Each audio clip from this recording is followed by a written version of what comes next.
Donald Trump രണ്ടാം തവണ American പ്രസിഡന്റായി വന്നതോടുകൂടി വ്യാപാര യുദ്ധം, ലോക വ്യാപാര യുദ്ധം എന്ന ഒരു പൂഴിക്കടകൻ ആയിട്ടാണ് തുടങ്ങുന്നത്.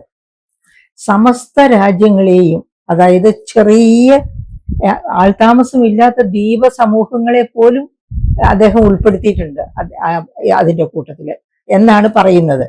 അത്ര ദയാശൂന്യമായ അഥവാ ഒരു സർവാധിപത്യപരമായ രീതിയിലാണ് അദ്ദേഹം ലോക വ്യാപാരത്തെ സ്വന്തം ചൊൽപ്പടിയിൽ നിർത്തുവാൻ വേണ്ടി പലതരം നിയമങ്ങളും താരിഫുകളും ഒക്കെ കൊണ്ടുവരുന്നത്. അപ്പൊ എന്താണ് അപ്പൊ ഇദ്ദേഹത്തിന് ഒരു പ്രത്യേകത പറയാനുള്ളത്, ഈ പ്രസിഡന്റിലേക്കുള്ള മത്സരം, ആ മത്സരത്തിനുള്ള ഒരുക്കങ്ങൾ നടക്കുമ്പോൾ തന്നെ അദ്ദേഹം പറഞ്ഞിരുന്ന പ്രധാനപ്പെട്ട ചില മുദ്രാവാക്യങ്ങൾ ഉണ്ടായിരുന്നു. പലരും മുദ്രാവാക്യങ്ങളിലൂടെയാണല്ലോ ജനതയുടെ ശ്രദ്ധ ആകർഷിക്കുന്നതും വോട്ട് പിടിക്കുന്നതും. അങ്ങനെ ചെയ്ത മുദ്രാവാക്യങ്ങളിൽ ഒന്നായിരുന്നു മാഗ, മേക്ക് അമേരിക്ക ഗ്രേറ്റ് അഗെയിൻ. അതായത് അമേരിക്കയെ വീണ്ടും ഗ്രേറ്റ് ആക്കി, മഹത് രാജ്യമാക്കി മാറ്റുക, ലോകത്തെ ഏറ്റവും മഹത് രാജ്യമാക്കി മാറ്റുക. അതുപോലെ രണ്ടാമതൊരു മുദ്രാവാക്യം, ഒരുപാട് മുദ്രാവാക്യങ്ങൾ ഉണ്ടായിരുന്നു. രണ്ടാമതൊന്ന്, അമേരിക്കയെ ഗ്രേറ്റ് ആക്കുന്നതോടൊപ്പം തന്നെ അമേരിക്കൻ കറൻസിയായ അമേരിക്കൻ ഡോളർ എന്നും ഏറ്റവും പ്രശസ്തമായ, ഏറ്റവും ശക്തമായ കറൻസി ആയിട്ട് തീരത്തക്ക രീതിയിൽ മാറ്റങ്ങൾ കൊണ്ടുവരും. അതായത് നമുക്കറിയാം, IMF തുടങ്ങിയ കാലത്തും ഒക്കെ US കറൻസി, അമേരിക്കൻ ഡോളർ, സ്വർണം, അമേരിക്കൻ ഡോളർ, ഇത് രണ്ടുമാണ് പരസ്പരം കിടപിടിക്കുന്ന തരത്തില് ആഗോള വ്യാപാരത്തെ നിയന്ത്രിച്ചിരുന്ന അച്ചുതണ്ടുകൾ. അപ്പൊ അങ്ങനെ നിന്ന ആ അച്ചുതണ്ടിന്റെ സ്ഥാനത്തിന് ഒരു ക്ഷതവും പറ്റിക്കൂടാ എന്ന് പറഞ്ഞാൽ, അമേരിക്കൻ പ്രസിഡന്റ് തെരഞ്ഞെടുപ്പിന് തൊട്ട് മുൻപ് കാലഘട്ടത്തിലാണ് ബ്രിക്സ് രാജ്യങ്ങളുടെ മീറ്റിംഗ് കൂടിയപ്പോൾ ബ്രിക്സ് രാജ്യങ്ങളിൽപ്പെട്ട അംഗരാജ്യങ്ങൾ അമേരിക്കൻ ഡോളറുമായിട്ടുള്ള ഈ വിദേശ വ്യാപാരം വെട്ടിക്കുറച്ച് ഇല്ലാതെയാക്കി നമുക്ക് സ്വന്തം രാജ്യം, അതായത് ഈ ബ്രിക്സ് ഇതിൽപ്പെട്ട രാജ്യങ്ങൾ, സംഘടനയിൽപ്പെട്ട രാജ്യങ്ങൾ പരസ്പരം അവനവന്റെ കറൻസിയിൽ തന്നെ ട്രേഡ് നടത്തുക എന്നുള്ള ചില തീരുമാനങ്ങളൊക്കെ, ചില തീരുമാനങ്ങൾ എടുത്തിരുന്നില്ല, ആലോചനകളൊക്കെ നടത്തിയിരുന്നു. അതുകൂടാതെ തന്നെ റഷ്യയിൽ നിന്ന് നമ്മൾ യുക്രൈൻ വാറിന്റെ കാലത്തൊക്കെ ഓയിൽ വാങ്ങിയിരുന്നത് ഇന്ത്യ, റഷ്യ അവനവന്റെ കറൻസിയിലാണ് അങ്ങോട്ടും ഇങ്ങോട്ടും ക്രയവിക്രയങ്ങൾ നടത്തിയിരുന്നത്. അപ്പൊ അമേരിക്ക ഇന്ത്യയുടെ ഒന്നാമത്തെ ബയർ ആണെങ്കിൽ, ഏറ്റവും കൂടുതൽ ഇന്ത്യയിൽ നിന്ന് വാങ്ങുന്ന രാജ്യമാണ് അമേരിക്ക. നമുക്ക് വലിയ ട്രേഡ് സർപ്ലസും ഉണ്ട് അമേരിക്കയുമായി. അത് അഭിനന്ദനീയമായ ഒരു കാര്യമാണ്. അതോടൊപ്പം അതുപോലെ തന്നെ നമുക്ക് ട്രേഡ് സർപ്ലസ് ഉള്ള വളരെ കൂടുതൽ, രണ്ടാമത് ഇന്ത്യയിൽ നിന്ന് ഏറ്റവും കൂടുതൽ വാങ്ങുന്ന രാജ്യമാണ് റഷ്യ. ആ റഷ്യയുമായും നമുക്ക് നല്ല വ്യാപാര ബന്ധം ഉണ്ടായിരുന്നു. പക്ഷെ ആ വ്യാപാര ബന്ധം ഡോളറിലായിരുന്നില്ല, നമ്മുടെ കറൻസിയിലായിരുന്നു. അതായത് Indian currency versus Russian currency, അങ്ങനെയായിരുന്നു വ്യാപാര ബന്ധം നടന്നിരുന്നത്. അതും അമേരിക്കയ്ക്ക് സഹിക്കാൻ പറ്റുന്നതായിരുന്നില്ല. അപ്പം ഈ അമേരിക്കൻ ഡോളറിനെ ഒന്നാമതാക്കി എടുക്കുക എന്ന് പറഞ്ഞാല് മറ്റൊരു കറൻസിയും ഇന്റർനാഷണൽ, അതായത് ആഗോള വ്യാപാര രംഗത്ത് മീഡിയം ഓഫ് എക്സ്ചേഞ്ച് ആയിട്ട് മറ്റൊരു കറൻസിയും വന്നുകൂടാ. അത് അമേരിക്കൻ ഡോളർ തന്നെയായിരിക്കണം. അതായിരുന്നു ട്രംപിന്റെ ഏറ്റവും വലിയ തുറുപ്പ് ചീട്ട്. അപ്പം ഇലക്ഷൻ പ്രൊപ്പഗാൻഡ നടക്കുന്ന കാലത്ത് തന്നെ ട്രംപ് ഈ രണ്ട് കാര്യങ്ങളും, മേക്ക് അമേരിക്ക ഗ്രേറ്റ് അഗെയിൻ, അതുപോലെ തന്നെ അമേരിക്കൻ ഡോളറിനെ ലോകത്തെ ഏറ്റവും സ്തുത്യർഹമായ ശക്തമായ കറൻസിയാക്കി ലോക വ്യാപാരത്തെ ആ കറൻസി എന്ന അച്ചുതണ്ടിൽ പിടിച്ചു കെട്ടുക, അതായിരുന്നു ട്രംപിന്റെ ആഗ്രഹം. അപ്പൊ ഇങ്ങനെയുള്ള കുറെ മുദ്രാവാക്യങ്ങളുമായിട്ട് മുൻപോട്ട് വന്ന ട്രംപ് വിജയിക്കുമെന്ന് എതിർ പാർട്ടിക്കാർക്ക് പോലും ഉറപ്പായിരുന്നു, മാധ്യമങ്ങൾക്കും എല്ലാവർക്കും ഉറപ്പായിരുന്നു. അങ്ങനെ അതുകൊണ്ട് തന്നെ എന്ത് സംഭവിച്ചു? ടൈം മാഗസിൻ എല്ലാ വർഷവും ഏറ്റവും പ്രശസ്തനായ അമേരിക്കൻ വ്യക്തിക്ക് കൊടുക്കുന്ന ഒരു അവാർഡുണ്ട്. ആ അവാർഡ് ഇലക്ഷനിൽ, അതായത് പ്രസിഡന്റ് ആയിട്ട് വരുന്നതിന് മുൻപ് തന്നെ ടൈം മാഗസിൻ ഡൊണാൾഡ് ട്രംപിന് കൊടുത്തു. അതിന്റെ പ്രധാനപ്പെട്ട കാരണം അദ്ദേഹം ഉതിർത്ത ഇത്തരം ശക്തങ്ങളായ അമേരിക്കയെ ഉയർത്തി കാണിക്കുന്ന മുദ്രാവാക്യങ്ങളായിരുന്നു. അങ്ങനെ അദ്ദേഹം ഭരണത്തിൽ വരുന്നു. 2025 ജനുവരി 20 അദ്ദേഹം പ്രസിഡന്റായിട്ട് സ്ഥാനാരോഹണം ചെയ്യുന്നു. അന്ന് തുടങ്ങുന്നു ഞാൻ നേരത്തെ പറഞ്ഞ പൂഴിക്കടകൻ. ഏതിനെ പറ്റിയുള്ള പൂഴിക്കടകനാണ്? ഈ ലോക വ്യാപാരവുമായി ബന്ധപ്പെട്ട്, അതായത് അമേരിക്കയെ ഗ്രേറ്റ് ആക്കി മാറ്റണം, അമേരിക്കൻ കറൻസിയെ ലോകത്തിന്റെ അച്ചുതണ്ടാക്കി മാറ്റണം. ഇത്തരം ആവശ്യങ്ങൾ പ്രമാണിച്ച് അദ്ദേഹത്തിന്റെ വ്യാപാര യുദ്ധം തുടങ്ങുകയായിരുന്നു. തുടങ്ങിയപ്പോൾ നമുക്കറിയാം ചൈനയ്ക്ക് 500% വരെ താരിഫ് കൊണ്ടുവരും. അതുപോലെ ഓരോ രാജ്യങ്ങളോടും പറഞ്ഞു, ഇന്ത്യയോടും പറഞ്ഞു 25% താരിഫ്. 25% താരിഫ് എന്ന് പറഞ്ഞതിന് ശേഷം കണ്ടീഷൻസ് അക്സെപ്റ്റ് ചെയ്യാത്ത പകരം 100% പെനാലിറ്റി, പീനൽ റേറ്റ് എന്ന് വെച്ചാൽ വേറൊരു 25%. അങ്ങനെ അത് ഓഗസ്റ്റ് 27 മുതൽ നടപ്പാകും. അതായത് അമേരിക്കയുടെ കണ്ടീഷൻസ് എന്തൊക്കെയാണ്? അമേരിക്കയുടെ പ്രധാനപ്പെട്ട കണ്ടീഷൻസ് എന്ന് പറഞ്ഞാൽ, 1, റഷ്യയിൽ നിന്ന് ഇന്ത്യ എണ്ണ വാങ്ങുന്നത് നിർത്തലാക്കുക. അപ്പൊ നമ്മൾ ഓർക്കണം, റഷ്യയിൽ നിന്ന് ഇന്ത്യ മാത്രമല്ല എണ്ണ വാങ്ങുന്നത്, ചൈന വലിയ തോതിൽ വാങ്ങുന്നുണ്ട്. അതുപോലെ തന്നെ യൂറോപ്യൻ യൂണിയൻ വാങ്ങുന്നുണ്ട്, യൂറോപ്യൻ യൂണിയനിൽപ്പെട്ട രാജ്യങ്ങൾ വാങ്ങുന്നുണ്ട്. അവർക്ക് ആർക്കും ഇല്ലാത്ത പീനൽ റേറ്റ് ആണ് ഇന്ത്യ റഷ്യയിൽ നിന്ന് ഇത് വാങ്ങുന്നു, എണ്ണ വാങ്ങുന്നു എന്നുള്ളതിന്റെ പേരില്, ഇന്ത്യയുടെ പേരിൽ അടിച്ചേൽപ്പിക്കാനായിട്ട് ശ്രമിച്ചത്. അതെന്തായിരിക്കാൻ കാരണം? മറ്റു കാരണങ്ങളൊന്നും നമ്മൾ ആലോചിച്ച് ബുദ്ധിമുട്ടേണ്ട കാര്യമില്ല. അതിന്റെ ഏറ്റവും പ്രധാനപ്പെട്ട കാരണം, ഇന്ത്യയിൽ നിന്ന് ഏറ്റവും കൂടുതൽ വാങ്ങുന്ന ഒന്നാമത്തെ രാജ്യം, ഇന്ത്യക്ക് ട്രേഡ് സർപ്ലസ്, ഏറ്റവും കൂടുതൽ ട്രേഡ് സർപ്ലസ് കൊടുക്കുന്ന ഒന്നാമത്തെ രാജ്യം, അങ്ങനെയുള്ള ഒരു രാജ്യം എന്തിന് അമേരിക്കയിൽ നിന്ന് എണ്ണ വാങ്ങാതെ റഷ്യയിൽ നിന്ന് എണ്ണ വാങ്ങുന്നു? പക്ഷെ ട്രംപ് പറഞ്ഞ കാരണം അങ്ങനെയല്ല, അതിന്റെ വിശദീകരണം അങ്ങനെയല്ല. എന്തുകൊണ്ടാണ് റഷ്യയിൽ നിന്ന് എണ്ണ വാങ്ങുന്നതിനെ നിരുത്സാഹപ്പെടുത്തുന്നത്? റഷ്യ വലിയ തോതിൽ, അതായത് ഏകദേശം നമുക്ക് ആവശ്യമുള്ളതിന്റെ 38% വരെ എണ്ണ നമ്മൾ റഷ്യയിൽ നിന്നാണ് വാങ്ങുന്നത്. അങ്ങനെ എണ്ണ വാങ്ങുന്നത് വഴിയായിട്ട് കിട്ടുന്ന അധിക വരുമാനം, ആ വരുമാനം ഉപയോഗിച്ചാണ് ട്രംപ് യുക്രൈനെ തകർക്കാൻ വേണ്ടി യുദ്ധം തുടർന്നു കൊണ്ടുപോകുന്നത്. അപ്പം നമ്മൾ അവരുടെ എണ്ണ വാങ്ങാതിരിക്കുകയാണെങ്കിൽ അവരുടെ എണ്ണ വിൽക്കപ്പെടുകയില്ല, അവർക്ക് വരുമാനം അത്ര കണ്ട് കുറയും. അങ്ങനെ വരുമാനം കുറയുമ്പോഴേക്കും അവർക്ക് യുദ്ധം നടത്തിക്കൊണ്ടു പോകാനുള്ള സാധ്യതയും കുറയും. അങ്ങനെ റഷ്യയും അമേരിക്ക ആഗ്രഹിക്കുന്നത് പോലെ തന്നെ വ്ളാഡിമിർ പുതിൻ യുക്രൈനുമായിട്ടുള്ള യുദ്ധത്തിന് വിരാമം ഇടാൻ തയ്യാറാകും. ഈ കാരണമാണ് ട്രംപ് പറയുന്നത്, അല്ലാതെ ട്രംപിന്റെ മറ്റേതെങ്കിലും സ്വാർത്ഥ താല്പര്യത്തിനല്ല എന്നാണ് പുള്ളി അടിവരയിട്ട് പറയുന്നത്. അത് പക്ഷേ നമുക്ക് അങ്ങനെയാണെങ്കിൽ അത് തന്നെ യൂറോപ്യൻ യൂണിയനോടും ചൈനയോടും ആവശ്യപ്പെടാമല്ലോ. ഈ പറയപ്പെട്ട 2 രാജ്യങ്ങൾ, നമുക്കറിയാം ചൈന ഉൽപ്പാദിപ്പിക്കുന്ന ഉൽപാദക വസ്തുക്കളുടെ വലിയ ഭാഗവും കയറ്റുമതി ചെയ്യുന്നത്, അതായത് ത്രോ എവേ പ്രൈസിന് കയറ്റുമതി, അതായത് ഡംപിംഗ് ആണ് ശരിക്കും ചൈന അമേരിക്കയിൽ ചെയ്യുന്നത്. അങ്ങനെയാണ് അമേരിക്കൻ വിപണി ചൈന പിടിച്ചെടുത്തിരിക്കുന്നത്. ആ ചൈനയോട് പോലും അനുകൂല മനോഭാവം കാണിച്ചു. 500% തീരുവ എന്നൊക്കെ പറഞ്ഞിട്ട് അവസാനം അത് വളരെ കുറച്ചു കൊണ്ടുവന്നു. അതുപോലെ യൂറോപ്യൻ യൂണിയൻ, അവര് അമേരിക്കയുമായിട്ട് വലിയ സഖ്യത്തിൽ പോകുന്നതാണ്. യൂറോപ്യൻ യൂണിയനും വലിയ തോതിൽ ഏറ്റവും കൂടുതൽ എണ്ണ റഷ്യയിൽ നിന്ന് വാങ്ങുന്നത് യൂറോപ്യൻ യൂണിയനാണ്. ആ യൂറോപ്യൻ യൂണിയൻ എണ്ണ വാങ്ങൽ നിർത്തിയാലും ഈ പറയപ്പെട്ട, അതായത് വ്ളാഡിമിർ പുതിൻ പാപ്പരാകും, റഷ്യ പാപ്പരാകും. അങ്ങനെയാവുമ്പോൾ യുക്രൈൻ യുദ്ധം നിർത്താനുള്ള സാധ്യത തെളിയും. പക്ഷെ ഇവരോട് ആരോടും, ചൈനയോട് ആവശ്യപ്പെടുന്നില്ല, അതുപോലെ യൂറോപ്യൻ യൂണിയനോട് ആവശ്യപ്പെടുന്നില്ല, ഇന്ത്യയോട് മാത്രം ആവശ്യപ്പെടുന്നു. അതെന്തുകൊണ്ട്? അതിന് വേറെ ഒരു പ്രധാനപ്പെട്ട കാരണമുണ്ട്. അതായത് അമേരിക്ക ഇന്ത്യൻ വിപണിയെയാണ് കണ്ണുവെച്ചിരിക്കുന്നത്. ഇന്ത്യൻ വിപണി എന്ന് പറഞ്ഞാൽ യൂറോപ്യൻ യൂണിയൻ മുഴുവൻ ചേർന്നാൽ ഉണ്ടാകുന്നതിനേക്കാൾ വലിയ വിപണിയല്ലേ? അപ്പൊ അത് ചൈനീസ് വിപണി ട്രംപിന്റെ കണ്ണിലുണ്ട്. പക്ഷെ ഇപ്പോൾ ചൈനീസ് വിപണിയേക്കാൾ വലിയ വിപണിയാണ് ഇന്ത്യൻ വിപണി. 146,39,00,000 ജനങ്ങളാണ് ഇന്ത്യയിലുള്ള ഒന്നാമത്തെ പോപ്പുലേഷനുള്ള രാജ്യമായ ഇന്ത്യയിൽ. അപ്പൊ അതുകൊണ്ട് തന്നെ ഇന്ത്യൻ വിപണിയിൽ കണ്ണു നട്ടു. എന്ത് ഉൽപ്പന്നങ്ങൾക്ക്? അമേരിക്കയുടെ കാർഷിക ഉൽപ്പന്നങ്ങൾക്കും അതുപോലെ തന്നെ പാലുൽപ്പന്നങ്ങൾക്കും. ഈ രണ്ടും, അതായത് കാർഷിക ഉൽപ്പന്നങ്ങളുടെ കൂട്ടത്തിൽ തന്നെ പെട്ടതാണ് പാല്.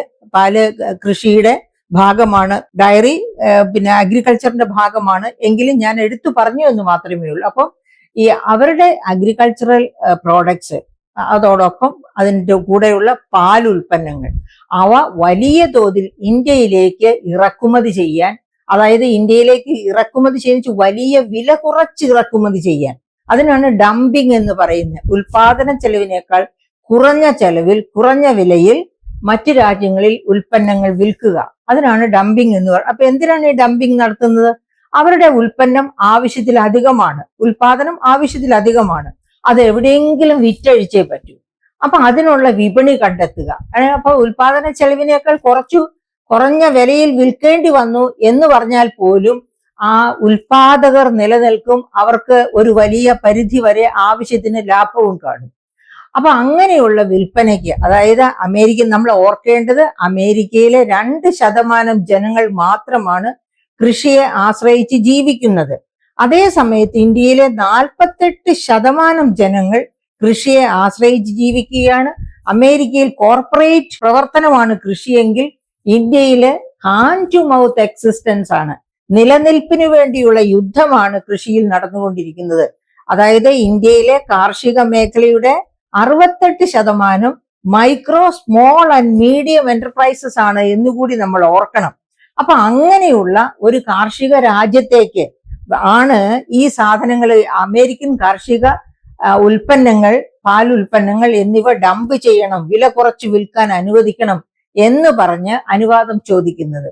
അത് അനുവദിച്ചാൽ അറിയാം ഇന്ത്യയുടെ കൃഷി നാമാവശേഷമാകും. ഈ 48% കർഷകരും ദാരിദ്ര്യത്തിലേക്ക് താണു പോകും. അങ്ങനെ സംഭവിച്ചാൽ എന്ത് സംഭവിക്കുമെന്ന് നരേന്ദ്രമോദിക്കോ ഭരിക്കുന്നവർക്കോ ആരും പറഞ്ഞു കൊടുക്കേണ്ട. കാരണം നമുക്കറിയാം, അതായത് ഇതിന് തൊട്ടു മുൻപ് നടന്ന ആ കാർഷിക സമരം, 800 ദിവസമോ അതിലധികമോ നീണ്ടു നിന്ന കാർഷിക സമരം, ആ കാർഷിക സമരം വീണ്ടും അവർ ആരംഭിക്കാൻ തുടങ്ങിയത് 2024 ഇലക്ഷൻ സമയത്ത് വീണ്ടും അവർ ആരംഭിക്കാൻ തുടങ്ങിയതാണ്. പറഞ്ഞ് സമാധാനിപ്പിച്ച് നിർത്തുകയാണ് ഉണ്ടായിരിക്കുന്നത്. എപ്പോ വേണമെങ്കിലും വീണ്ടും സമരം ഉണ്ടാക്കാം. അതാണ് ഇന്ത്യൻ കാർഷിക മേഖലയുടെ കഷ്ടകാലത്തിന്റെ രീതി. അപ്പൊ അങ്ങനെയുള്ള ഇന്ത്യയിലേക്ക് ഒരു കാരണവശാലും ഈ ഇറക്കുമതി അനുവദിക്കാൻ പറ്റില്ല എന്നറിയാവുന്നത് കൊണ്ടാണ് നരേന്ദ്രമോദിയും അദ്ദേഹത്തെ സപ്പോർട്ട് ചെയ്തുകൊണ്ടിരിക്കുന്നവരും ഒക്കെ ട്രംപിനെതിരെ, അതായത് ട്രംപിന്റെ ഈ ഭീഷണിക്ക് വഴങ്ങാൻ കൂട്ടാക്കാത്തത്. അപ്പൊ അങ്ങനെ ഇരിക്കെയാണ് ട്രംപ് ഈ ഓഗസ്റ്റ് 27 മുൻപ് ഈൽഡ് ചെയ്തില്ലെങ്കിൽ, അതായത് ട്രംപ് പറയുന്നത് പോലെ കേട്ടില്ലെങ്കിൽ, എന്ന് വെച്ചാൽ നമ്മുടെ കാർഷിക വിപണി തുറന്നു കൊടുത്തില്ലെങ്കിൽ 25% തീരുവയുടെ മുകളിൽ 100% അധിക തീരുവ, എന്ന് വെച്ചാൽ വേറൊരു 25% തീരുവ, അങ്ങനെ 50% തീരുവ ഏർപ്പെടുത്തുമെന്ന് പറഞ്ഞിരുന്നു. അങ്ങനെ ഇന്നലെ മുതൽ ആ 50% തീരുവ നിലവിൽ വന്നിരിക്കുകയാണ്. അപ്പൊ അശനിപാതം പോലെ ഇങ്ങനെ ഒന്ന് സംഭവിച്ചപ്പോൾ, അതായത് ഗവൺമെന്റ് ഓഫ് ഇന്ത്യ എന്ത് ചെയ്യുകയായിരുന്നു എന്നൊക്കെയുള്ള ചോദ്യങ്ങളൊക്കെ ഉയരും. തീർച്ചയായിട്ടും നമ്മൾ അവിടെ ഡിപ്ലോമസി കാണിച്ചിരുന്നു ഒരു വലിയ പരിധി വരെ എന്നാണ് എനിക്ക് മനസ്സിലാക്കാൻ പറ്റുന്നത്. അതിന്റെ കാരണം എന്താണെന്ന് വെച്ചാൽ, നമ്മൾ പല മെഷേഴ്സ് കൈക്കൊണ്ടിട്ടുണ്ട്. പക്ഷെ ഇപ്പോ ഏറ്റവും അവസാനമായിട്ടെടുത്ത ഏറ്റവും ശ്രദ്ധേയമായ ഡിപ്ലോമാറ്റിക് ഇടപെടൽ എന്താണെന്ന് വെച്ചാല്, GST കൗൺസിലിനെ പോലും ചോദിക്കാതെ, കൗൺസിലിന്റെ പെർമിഷൻ പോലും ചോദിക്കാതെ നരേന്ദ്രമോദി നമ്മുടെ സ്വാതന്ത്ര്യ സമര പ്രസംഗത്തോടൊപ്പം ഒരു വളരെ പ്രധാനപ്പെട്ട അനൗൺസ്മെന്റ് നടത്തി. എന്തായിരുന്നു? GST restructuring. GST റീസ്ട്രക്ചറിങ് എങ്ങനെയാണ് നരേന്ദ്രമോദിയുടെ ടാരിഫുമായിട്ട് നമുക്ക് ബന്ധപ്പെടുത്താൻ പറ്റുക?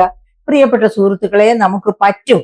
എന്താണ് ഈ GST റീസ്ട്രക്ചറിങ്ങിൽ നരേന്ദ്രമോദി ചെയ്തിരിക്കുന്നത്? അതായത് 4 പ്രധാനപ്പെട്ട നിരക്കുകൾ ഞാൻ കഴിഞ്ഞ പ്രാവശ്യം ഒന്ന് പറഞ്ഞതാണ്. അതായത് 4 പ്രധാനപ്പെട്ട നിരക്കുകളല്ല, സത്യം പറഞ്ഞാല് 0 ഒരു നിരക്കല്ല, എങ്കിലും 0 എന്ന് വെച്ചാൽ ഒരു നികുതിയും ഇല്ലാത്ത ഉൽപ്പന്നങ്ങളുടെ ശേഖരത്തെയാണ് 0 റേറ്റ് എന്ന് പറഞ്ഞ് നമ്മൾ രേഖപ്പെടുത്തുന്നത്. 0.25 അൺകട്ട് ഡയമണ്ട്സിന് 3%, ഗോൾഡ് ആൻഡ് ഡയമണ്ട് ആഭരണങ്ങൾക്ക് 5%, നിത്യോപയോഗ സാധനങ്ങൾക്ക് 12%, അതുകൂടാതെ 18%, പിന്നെ 28% ലക്ഷറി പ്രോഡക്ട്സ്. അങ്ങനെ അത്രയും നിരക്കുകൾ. അതിലെ പ്രധാനപ്പെട്ട നിരക്കുകൾ എന്ന് പറയുന്നത് 28, 18, 12, 5 ഈ 4 നിരക്കുകളാണ്. ഈ 4 നിരക്കുകളെയാണ് അന്ന് നരേന്ദ്രമോദി റീസ്ട്രക്ചർ ചെയ്തത്. എങ്ങനെയാണ്? 28 എന്ന നിരക്ക് സിം ഗുഡ്സിന് മാത്രം അത് മാറ്റി വെച്ചിട്ട് അതില്ലാതെയാക്കി അതിൽ ഉൾപ്പെടുത്തിയിരുന്ന എല്ലാ ഉൽപ്പന്നങ്ങളെയും 18% ടാക്സിലേക്ക് കൊണ്ടുവരുന്നു. 18% എന്ന് വെച്ചാൽ അവിടെ 10% ടാക്സ് കൺസെഷനാണ്, ഇളവാണ് കൊടുക്കുന്നത് ലക്ഷറി പ്രോഡക്ട്സിന്. ഓർമ്മിക്കണം, ഈ ലക്ഷറി പ്രോഡക്ട്സ് ഒക്കെ തന്നെയാണ് അമേരിക്കയിലേക്ക് കയറ്റി അയക്കുന്ന വളരെ പ്രധാനപ്പെട്ട ഒരുപാട് ഐറ്റംസ്. അപ്പൊ അതിന്റെ 10% തീരുവ ഗവൺമെന്റ് ഇവിടെ കുറയ്ക്കുന്നു എന്ന് പറയുമ്പോൾ ആ അഡ്വാൻറ്റേജ് അവർക്കും കിട്ടുന്നു. ആർക്ക്? ഇവിടെ നിന്ന് അമേരിക്കയിലേക്ക് ആ ഉൽപ്പന്നങ്ങൾ എക്സ്പോർട്ട് ചെയ്യുന്ന എക്സ്പോർട്ടേഴ്സിന്. അവിടെ അമേരിക്കയില് ഇപ്പൊ 50% തീരുവ കൂട്ടിയെന്ന് പറഞ്ഞാൽ 50% വില വർദ്ധിക്കും. ആ 50% വില വർധനവിന്റെ 10% നരേന്ദ്രമോദി ഇന്ത്യ ഗവൺമെന്റ് ആയിട്ട് അബ്സോർബ് ചെയ്തു എന്നതിന്റെ അർത്ഥം. അതായത് അമേരിക്കയിലെ ഉപഭോക്താക്കൾ 50 രൂപ കൂടുതൽ $50 കൂടുതൽ കൊടുക്കേണ്ടടുത്ത് $40 കൊടുത്താൽ മതി.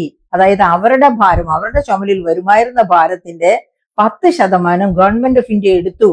അഥവാ എക്സ്പോർട്ടേഴ്സിന് 10% കൺസെഷൻ കൊടുക്കുന്നു, സബ്സിഡി കൊടുക്കുന്നു എന്നാണ് അതിന്റെ അർത്ഥം. അപ്പൊ ആ റീസ്ട്രക്ചറിംഗിൽ 28% എന്ന നികുതി വേണ്ടാന്ന് വെച്ച് അതിനെ 18%ലേക്ക് കൊണ്ടുവന്നപ്പോൾ അത് തീർച്ചയായിട്ടും ഈ ടാരിഫ് യുദ്ധത്തിന്റെ ഒരു അയവ് വരുത്താൻ വേണ്ടി ആ എക്സ്പോർട്ടേഴ്സിനെ, ഇന്ത്യയിലെ ഉൽപാദകരെ സഹായിക്കാനുള്ള ഒരു നടപടിയായിട്ട് വേണം നമുക്കതിനെ കാണാൻ. ഇനി 18% നികുതിയിലിരുന്ന ഉൽപ്പന്നങ്ങൾ, ഒരുപാട് ഉൽപ്പന്നങ്ങൾ ഉണ്ടായിരുന്നു.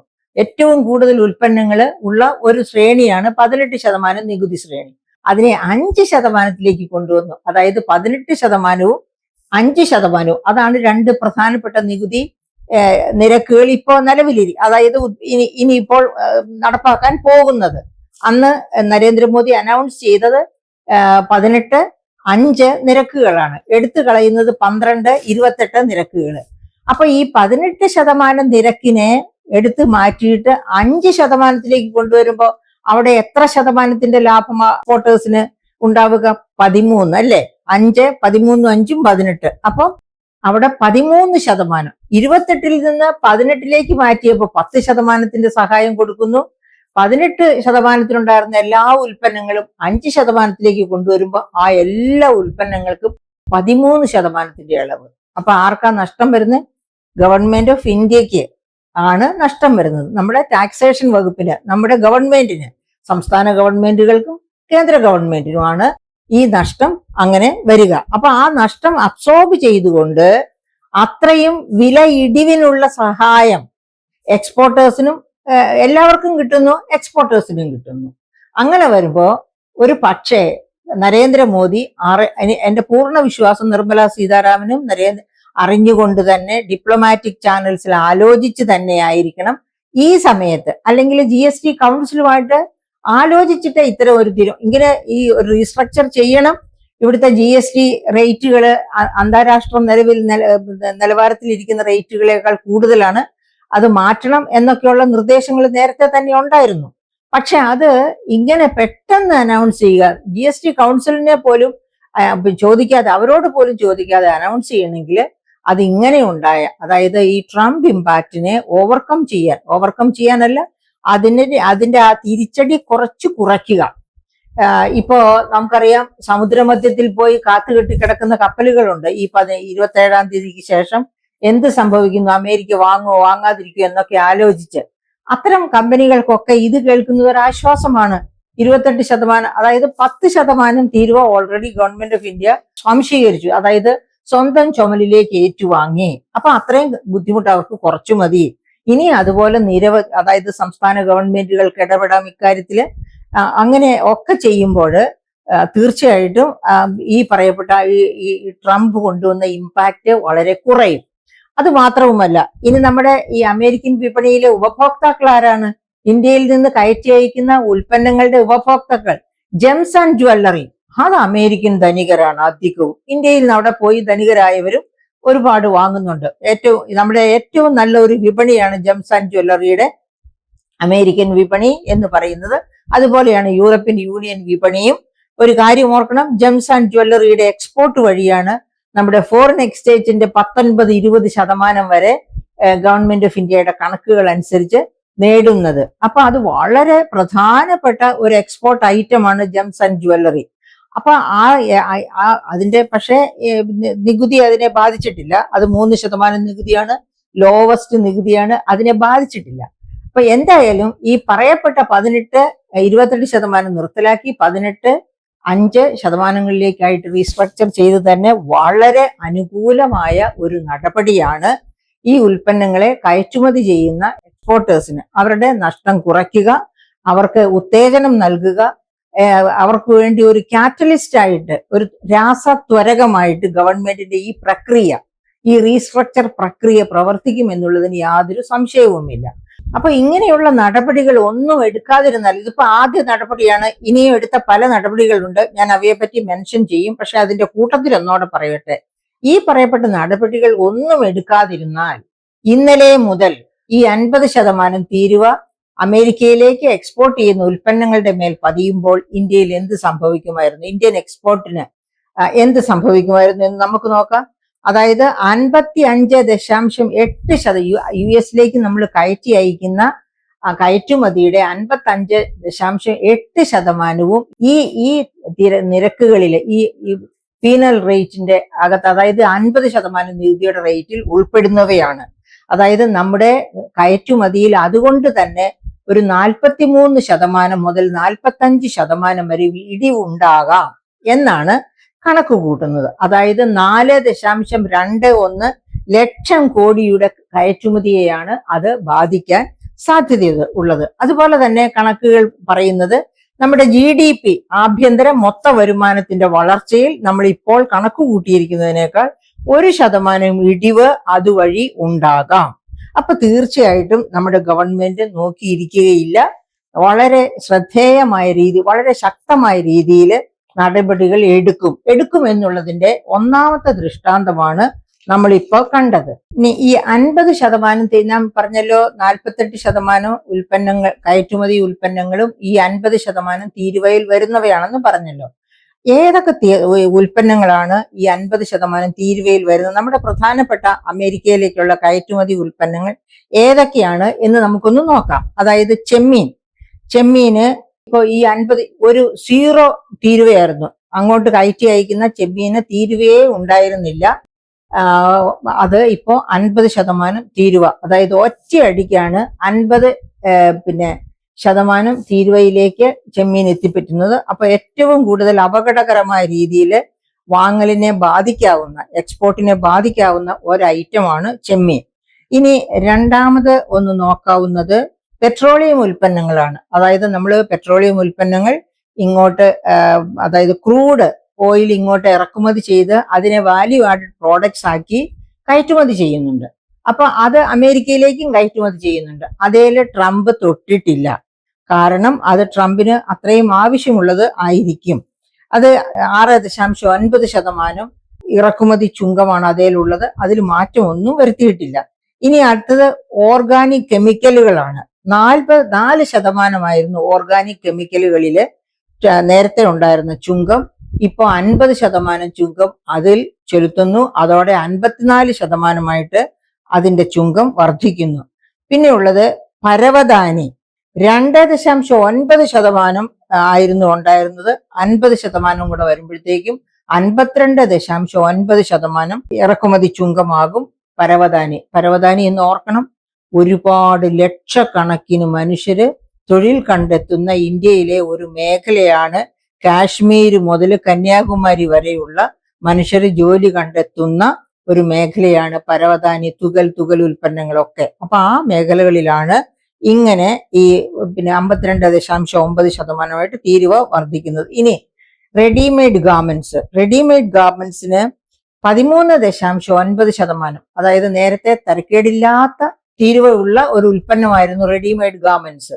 അത് 13.9% ഇപ്പൊ അത് 63.9% വർദ്ധിക്കും. അതുകൊണ്ട് തന്നെ ഈ പറയപ്പെട്ട റെഡിമെയ്ഡ് ഗാർമെന്റ്സ് ഉൽപ്പാദിപ്പിക്കുന്ന സംസ്ഥാനങ്ങൾ, എല്ലാ സംസ്ഥാനങ്ങളും ഉൽപ്പാദിപ്പിക്കുന്നുണ്ട്. പക്ഷെ ഏറ്റവും കൂടുതലായിട്ട് അഫക്റ്റ് ചെയ്യാൻ പോകുന്നത് ഒരു പക്ഷേ തമിഴ്നാടിനെ ആയിരിക്കാം, തമിഴ്നാട് മാത്രമൊന്നുമല്ല, നമുക്കറിയാം മറ്റ് വടക്കേ ഇന്ത്യൻ സംസ്ഥാനങ്ങളെല്ലാം തന്നെ റെഡിമെയ്ഡ് ഗാർമെന്റ്സ് ഒക്കെ ഉൽപ്പാദിപ്പിക്കുന്നു. അതായത് നമ്മുടെ ഒരു ശക്തമായ ഒരു എതിരാളി ഉണ്ടാകാൻ പോകുന്നത് തന്നെ ബംഗ്ലാദേശാണ്.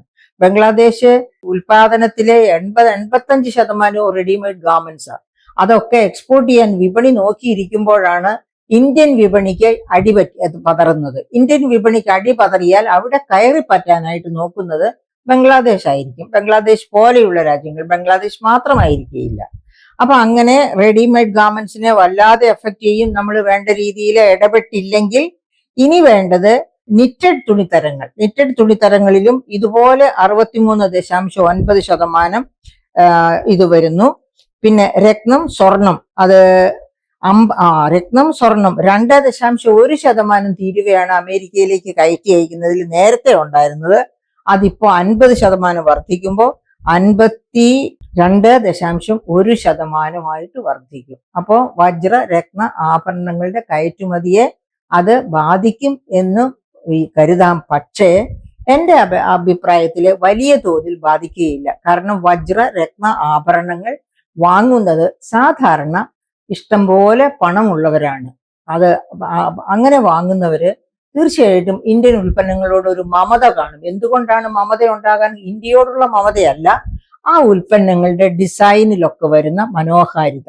ആ മനോഹാരിത കൊണ്ട് തന്നെ അതിന്റെ പണമുള്ളവർക്ക് ഈ വില കൂടിയതൊന്നും ഒരു പ്രശ്നമായിരിക്കത്തില്ല. ഇതിന് പകരം വെക്കാൻ കൊള്ളാവുന്ന ഡിസൈൻസ് വേറെ കിട്ടുന്നില്ല എന്നുണ്ടെങ്കിൽ തീർച്ചയായിട്ടും ഇന്ത്യൻ ഡയമണ്ട് ഉൽപ്പന്നങ്ങൾ തന്നെ അവർ വാങ്ങിയിരിക്കും. അപ്പൊ അതിന്റെ ഡിമാൻഡിനെ വലിയ കാര്യമായിട്ട് ബാധിക്കുമെന്ന് എനിക്ക് തോന്നുന്നില്ല.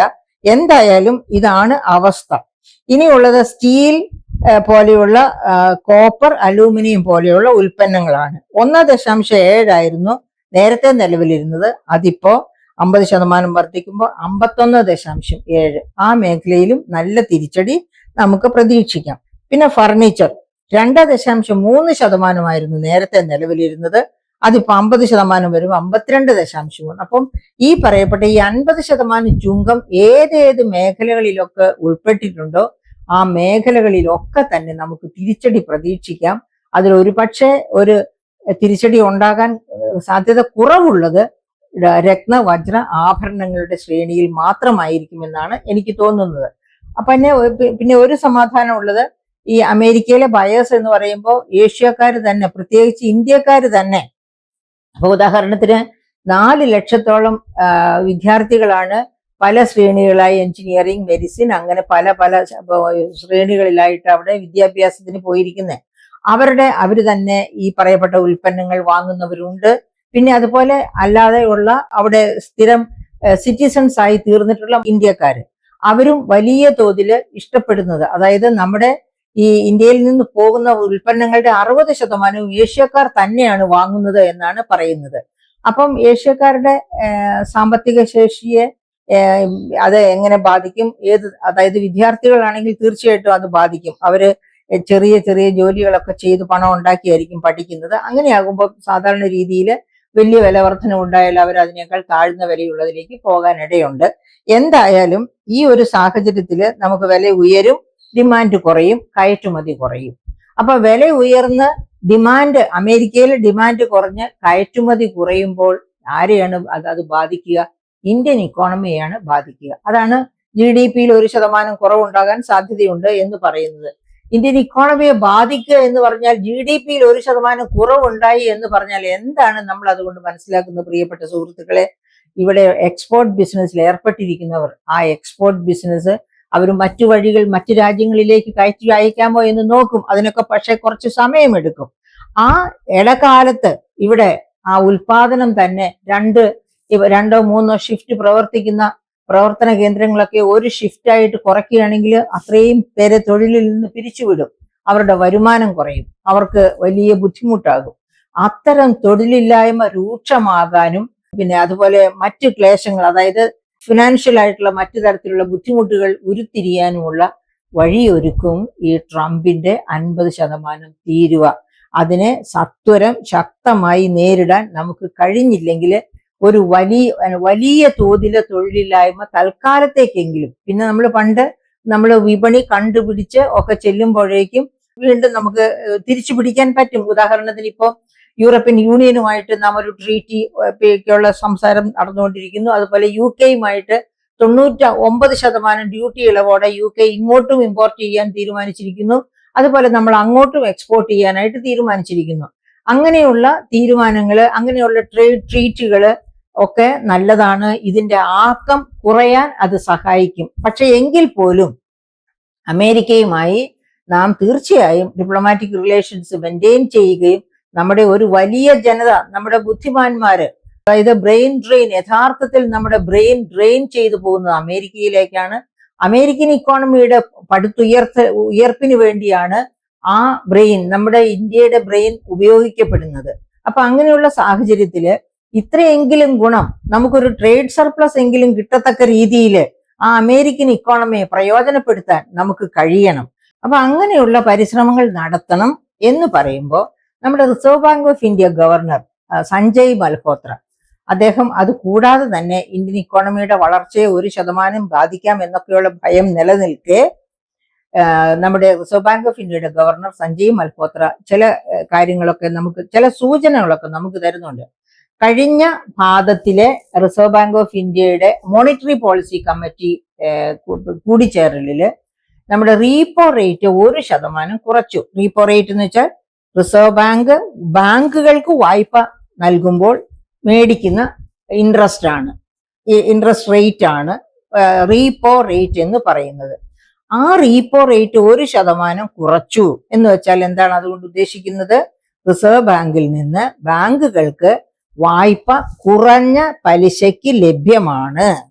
അതെന്തിന്റെ സൂചനയാണ്?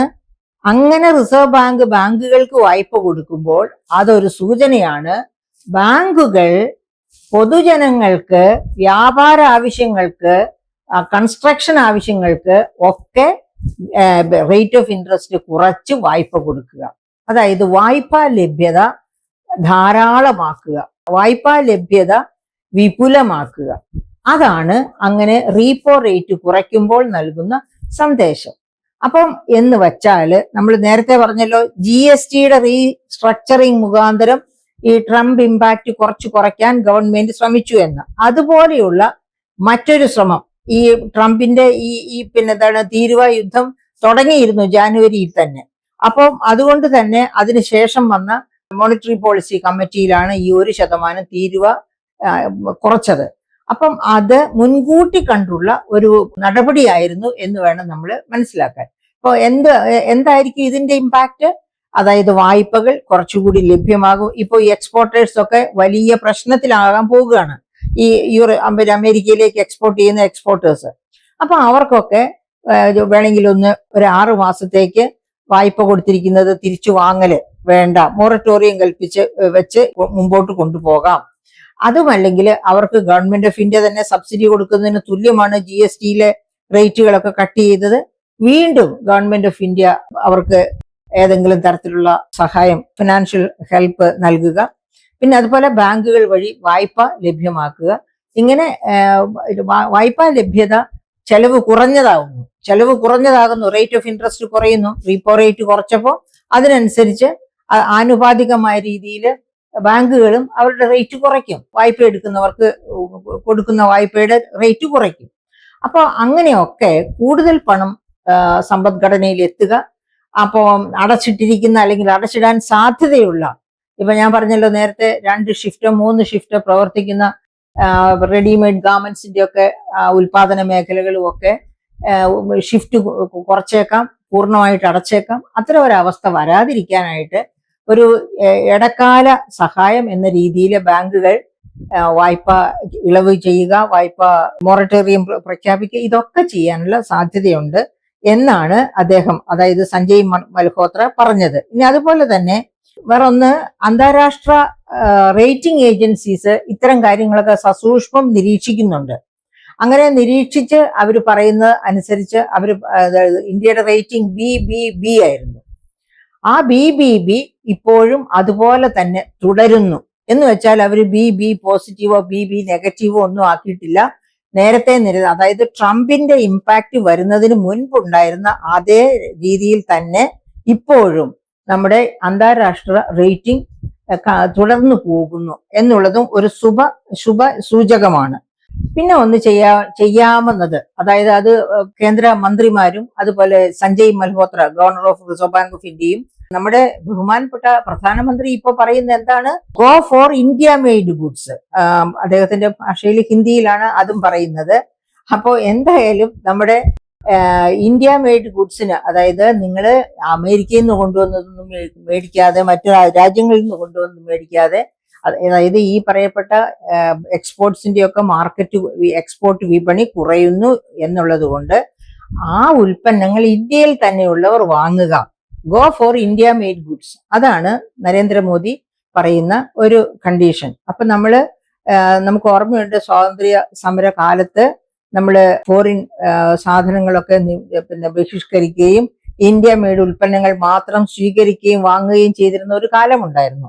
അതുപോലെ go for India made goods എന്നാണ് വേറൊരു നിർദ്ദേശമായിട്ട്. അപ്പൊ അങ്ങനെ go for India made goods ആകുമ്പോൾ ഈ അമേരിക്കയിലേക്ക് കയറ്റി അയക്കാൻ പറ്റാത്ത അല്ലെങ്കിൽ വിപണി നഷ്ടപ്പെട്ട ആ ഉൽപ്പന്നങ്ങളൊക്കെ ഇന്ത്യയിൽ തന്നെ സ്വീകരിക്കപ്പെടും. അങ്ങനെ സ്വീകരിക്കപ്പെടുമ്പോൾ അവയൊന്നും കച്ചവടം നിർത്തലാക്കേണ്ടി വരികയില്ല എന്നുള്ളതാണ്. പിന്നെ വേറൊരു സാധ്യത ഉള്ളത് മാർക്കറ്റ് ഡൈവേഴ്സിഫിക്കേഷൻ. അമേരിക്കയെ മാത്രം നോക്കിയിരിക്കാതെ 206 രാജ്യങ്ങളുണ്ട് ചെറുതും വലുതുമായിട്ട് ലോകത്ത്. ഈ മറ്റു രാജ്യങ്ങളിലേക്കും കൂടി കണ്ണയക്കുക, വിപണി കണ്ടെത്താനായിട്ട് ശ്രമിക്കുക.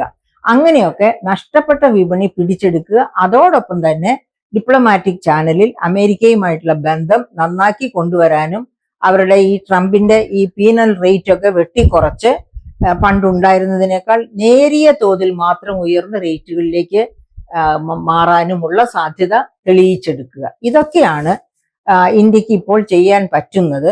ഏതായാലും ട്രംപിന്റെ ഈ ഹീനമായ ഉദ്ദേശം, ഇന്ത്യയെ ഒരു പാഠം പഠിപ്പിക്കുക, ഇന്ത്യയെ തന്റെ വഴിക്ക് കൊണ്ടുവരിക എന്നുള്ള ഉദ്ദേശത്തെ ചെറുത്തു തോൽപ്പിക്കുക തന്നെ വേണം. ഇന്ത്യക്കാർ ആർക്കും അടിമയായി കഴിയേണ്ട ഒരു രാജ്യമല്ല. ലോകത്തെ ഏറ്റവും വലിയ ജനതയാണ്.